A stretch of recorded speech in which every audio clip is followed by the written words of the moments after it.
I'll owe you one. A few simple words taken for granted. To me, very few people ever hear the words that they say. They blatantly throw them out there with little regard to their true meaning, either the immediate meaning or the later one.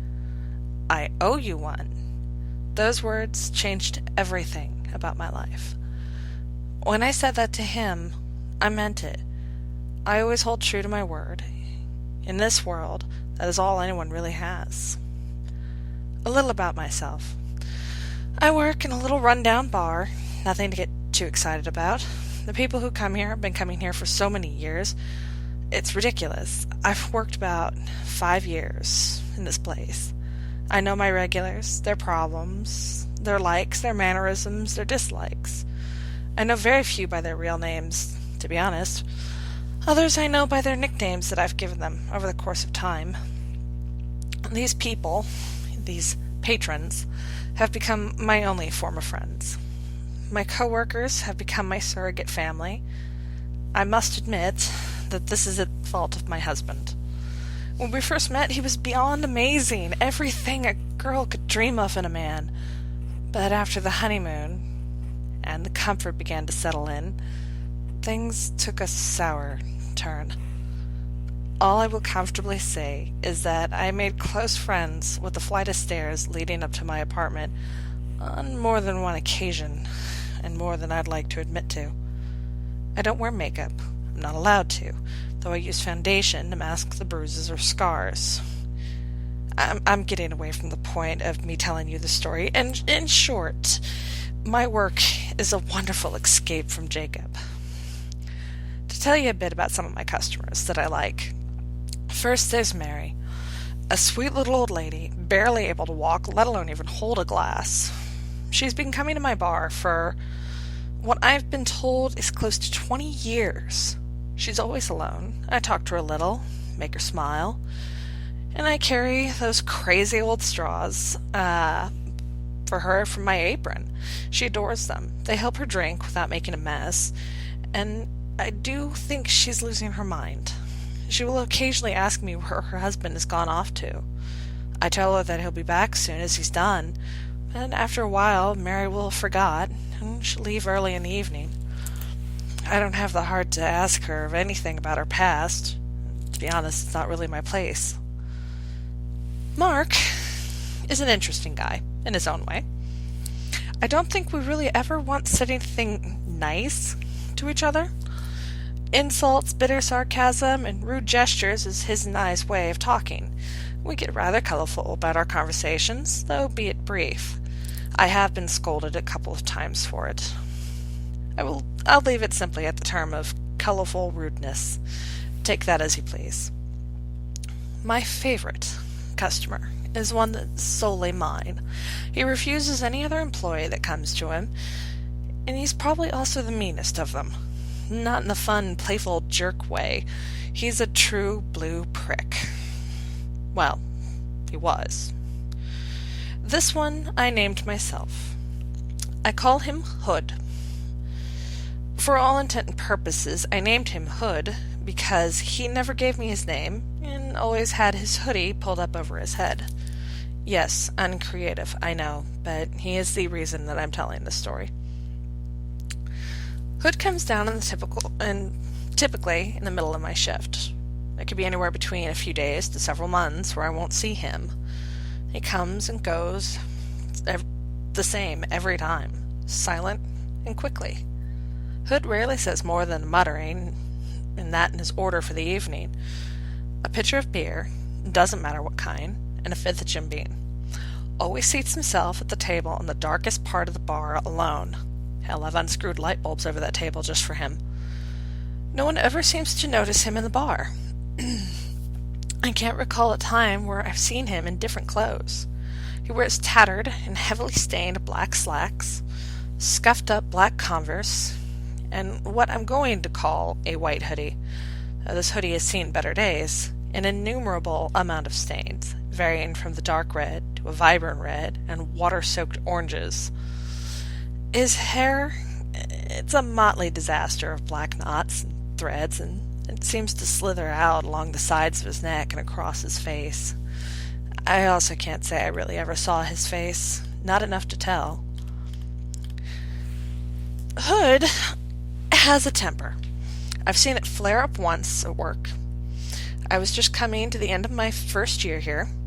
Kenneth, my boss, had hired a new kid from the great unwashed ranks of the high school graduates. My pleasure knew no bounds. Tim. He was annoyingly chipper, and it grated on me just to sit and watch him bounce around, giddy as a Disney movie. Regardless, I was to train him. This was also the first night that I came across the paths of Hood. This new customer had strolled in, already working his way into the bottom of a bottle. He staggered and swayed as he walked, grumbling all the way.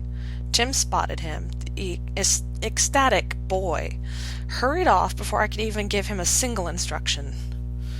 Tim tried to usher Hood into a well-lit table amongst the pitiful and dismal crowd. Hood ignored the smiling boy and shoved his way into the back and nearly threw himself into a chair. Tim flinched a bit. A look of grimace and hint of failure crept across his face. It was only for a second.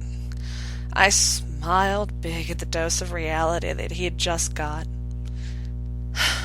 Tim quickly regained his footing and approached the table and cheerily began rambling off the list of specials we had for the night. And Hood interrupted him sharply with a low growl. "A pitcher of beer and a fifth of gin." Tim meekly replied, "Pardon me, sir?" "Pitcher of beer, Jim Bean." Oh, I could hear the aggravation building fast in this guy's voice. I could do no justice to it, and my previous experience told me that trouble was dead ahead. I could only wait. "Oh, I'm sorry, sir." Tim bubbly jotted the order down on his notepad. "Would you like it?" Before Tim could finish his sentence, Hood stood suddenly and snapped sharply in the boy's face. "Look! Just bring it! I don't care how I get it!" Oh, hell no, I thought. I was about to stand for this jackassery in my bar. I stormed over quickly to the rescue. I didn't like this kid, but that behavior spelled trouble ever so clearly. I put myself between Tim and the man's table. I dropped my hands roughly and loudly on the table, and I hunched over and I got closer to the man. I glared to match his temper. "Hi! I will be taking care of you from now on," I snapped at this guy. And every word I said, "If you want something, you ask for Maggie." I gave him a long pause and let it sink in. "All right." The man nodded silently and sat back into his chair. I brought him his bottle, a cup, shot glass, and the pitcher. I didn't give him a shred of kindness or a word. After a while he'd left on his own. He was quiet the entire night. I came over to clear the table and collect the tip. Nothing. Not even a penny. In fact, he was a bit short on the tab. I sighed. I had to admit, I did expect that reaction. It's happened before. That's pretty much how Hood and I kept our working relationship. 4 years of it. Through those years, we briefly talked at times. Well, it was more of me asking a question every now and again, and him giving me a brief and to-the-point answer. Every blue moon or so, he would ask me something, and I treated him as he did me, short and to the point. Hood was never a talker. He did eventually begin to tip a bit, just a bit, when the mood ever struck him. Every so often, life has kind of a way of throwing you a curveball, and it comes in some of the strangest ways. One of the curves that life had thrown me came from Hood. The day he was completely out of character. The bar was dead that evening. Jacob and I had to fight. I never understood it. We simply fought. And it left evidence on me. Nothing I could hide with makeup. Kid slipped in, and I took him to his usual and left him alone. And that's when I felt it. That disturbing feeling I will never forget. A hand had gripped lightly around my free wrist, and I looked at it, not as if it were a hand, but more as if it was a writhing, wriggling tentacle wrapped around my hand. His warm, rough hand had tugged me back a bit, and I couldn't exactly argue with the wordless command. He didn't... don't ask me why, but I knew trying to disobey simply just wasn't going to happen. I was led to sit in the always vacant chair across from Hood. I couldn't look at his face. I'd stared warily at the peanut-covered floor. I did not dare turn my face. Excuse me. I was trying to hide the massive bruise that encompassed about half my face. Hood was equally silent. It was as if the entire bar had melted into the quiet abyss known as silence, and the world seemed to follow suit.